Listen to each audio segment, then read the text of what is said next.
Good evening, everyone. This is BDSM Gen Y. My name is Lillian. And I'm Alice. And this is episode 13 after a long hiatus of us being quiet and busy. But we have new jobs now, so yay! And they're flexible, so that's and they're even flexible. So these are going to come with hopefully more regularity. Alright, so this is the What to Expect at Your Local Dungeon episode. Mm-hmm. So, you found a local dungeon. Awesome. Good. Cool. And you're going to go Even better. What do you expect? Mm-hmm. What are you going to see? This is mostly from the newbie's point of view. Mm-hmm. From someone who either hasn't been to a dungeon before or hasn't been to very many, doesn't really know what to expect. Mm-hmm. So the very first thing you're likely to encounter is some sort of application process or membership process. Correct. This is going to vary based on your region, how out the dungeon in question can be based on local laws, everything else. Our local dungeon is a private membership dungeon, but is open to the public. So basically you walk in, you fill out an application, you become a member, and you are then allowed entrance.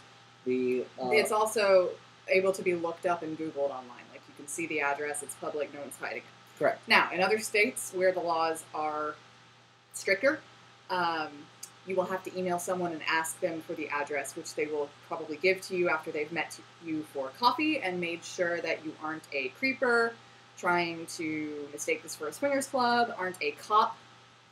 Or a journalist. Or a journalist, yes. Or if you are a cop or a journalist or a creeper, that you're in it for yourself and that you're not going to harm anybody else. Yeah. They're not really interested in how technically adept you are. No. You must not be 7th leather master with, cap, nothing like that. No. They just want to make sure that you're in it for yourself. That you have to have a genuine interest. Hopefully you've found the dungeon and you're there. Yep. Hours of operation are probably going to be at night, more than likely. Probably 7 or 8 o'clock and close when everyone's finished. 2, 3, 4 in the morning, something like that. When everyone's done playing, that's usually when they close. You will walk in the door, and there will be an office. Or a lobby of some kind. There's going to be someone behind the desk. You'll go up. You will pay your entrance fee. Yep. There will be an entrance fee. There'll be some kind of cover. Yep. Their businesses, not very profitable businesses usually either. But they need to pay to keep the lights on. They need to pay to keep the lights on. You're gonna see people out front, dressed normally, quote unquote. For the most part.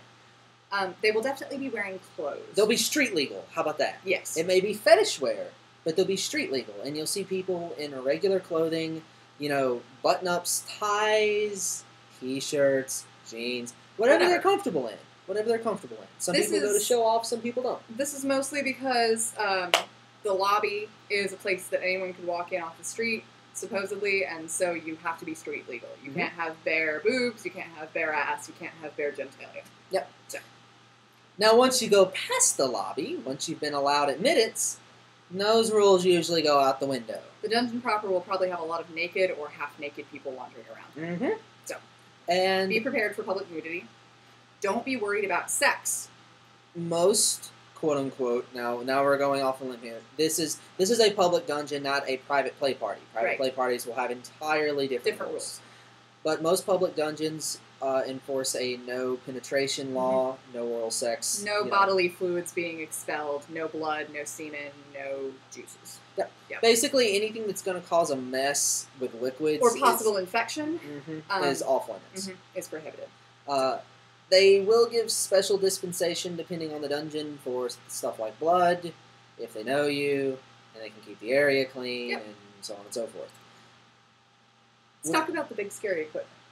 Talk about that. What kind of big scary equipment are you going to see? Well, okay, you can look up the images to anything that we're about to describe here if you want a better visual representation. But there's a St. Andrew's cross, which is basically just a big X that you can be tied to. Probably a spanking bench of some type of construction, something you can bring somebody over. Yep. You'll probably see some type of area for suspension or rope bondage, something with tie points. You'll probably see a bondage table or two. Probably a massage table for maybe wax play or massages for after the scene. You'll probably see an area with couches somewhere, possibly blankets, a social area for either light play or just hanging out or for recovering after a scene. Your dungeon will be able to tell you the rules about the social area. Some strictly enforce no play in the social area. Some are much more lax on it. You'll probably see towels, lots of towels. Disinfectant. Disinfectant. Very important. Yep. Clean up after yourself. Clean up after yourself when you play. The types of play you're likely to see are probably more physical than they are psychological, because if you're going to do psychological play, frankly, you can do that at home. And a dungeon is a very loud, crowded place for the most part. It's kind of hard to get the focus needed for intense psychological play. Now, that is based on a dungeon where we come from that is very well populated. True. Good point. If you have a low population dungeon, that's going to be entirely different. So the rules will also differ on whether or not you can do fire or sorts of play that might, burn the building down or otherwise harm the building. Obviously, you're going to see a DM. Yeah, at least or multiples, or multiple DMs. That's a dungeon monitor or dungeon master, depending on what you want to call them, or where you are. They're the people there they're there to make sure you're safe and that everyone is getting along. Basically, they're your mediators. That safe words are being respected. They're there to make sure no fights break out, pretty much, and no harm is done to anyone that isn't consented upon. So, what else to see? People, all shapes, all sizes, all sexes, all colors. The weird sexes. Someone with triple Y chromosome and an X. I don't know quite what that would look like, but who knows? You'll see all kinds of strange things. Try not to be surprised. Try not to be shocked. Try not to stare. Try not to stare. And also, definitely don't touch people's stuff. Yeah, don't touch anybody's stuff. That includes their people who might be stuff, and that includes their toys. The dungeon will probably have public toys for you to use and borrow, and then put back. Yep. So if you're not sure if it's someone's private toy or the dungeon's public toy, ask. Asking is good. Yep. Don't interrupt scenes in progress. Yeah. If somebody's playing and you have a question or you just have a comment, great. Wait until they're done. Try not to walk through it either. Try not to walk through it. Yeah. Try to walk around it. Imagine they're encapsulated in a bubble and try to stay as far away from the bubble as possible and you'll do well. Yeah. Nothing usually makes a top more angry than having his scene interrupted for something trivial. Now, there's a difference between scenes and demos. If someone's doing a demonstration, both the top and the bottom are most likely talkative and answering questions. There's probably a big group of people around them, and everyone seems to be vocal about what's going on. If that is the case, you can probably jump in and ask your own questions, too. Yep. You'll know the difference. It'll be immediately obvious. Safety equipment. Safety equipment is important. Be sure if you're going to do fire play, be sure you know where the fire extinguisher is, just in case. If you're really new, like I was when I first started, drag it over.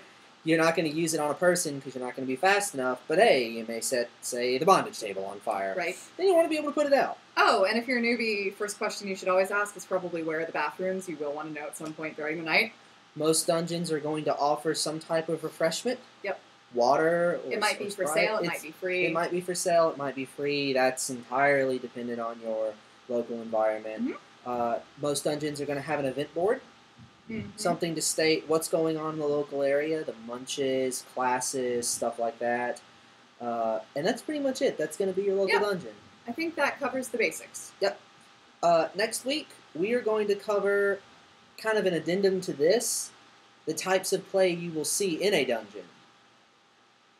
The fire play, an explanation of what fire play is, flogging, so on and so forth. So, as always, if you have any questions, feel free to email us. Or... Hopefully we've responded to anyone. If we didn't respond to you, we're sorry. Send it again. Yes. As always, I am Alice. And I'm Lillian. This has been BDSM Gen Y. Thank you very much. You guys have a great night.